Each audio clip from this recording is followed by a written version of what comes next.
What is the 1% rule in real estate? Have you ever wondered how real estate investors quickly decide if a property is worth their time?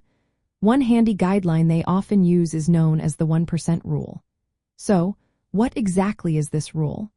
The 1% rule is a simple way to evaluate whether a rental property can generate positive cash flow.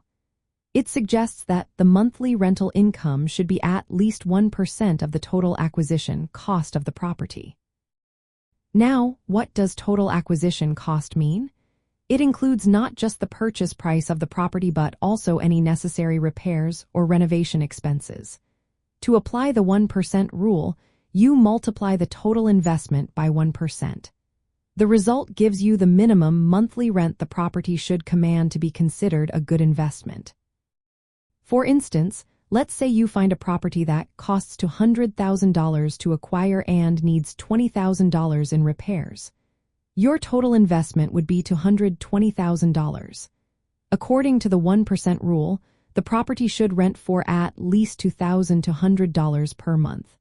If it does, it might be a solid investment opportunity. The main goal of the 1% rule is to help investors quickly screen properties. This guideline allows them to determine if the rental income can cover expenses like mortgage payments, property taxes, insurance, maintenance, and management fees. If a property meets or exceeds this 1% threshold, it is more likely to produce positive monthly cash flow. On the other hand, if the rent is less than 1% of the total investment, the property may not generate enough income to be profitable.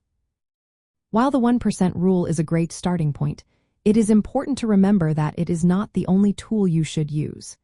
This rule does not account for all costs associated with owning and managing a property. Factors like vacancies, unexpected repairs, and local market conditions can also impact profitability. Therefore, many investors use the 1% rule as a quick filter before conducting a more detailed financial analysis. In essence, the 1% rule is a straightforward method for real estate investors to assess the potential profitability of rental properties. It helps identify properties that are more likely to produce positive cash flow and supports efficient decision-making in property acquisition. So, next time you consider investing in real estate, keep the 1% rule in mind as a handy guideline to help you find profitable investment properties.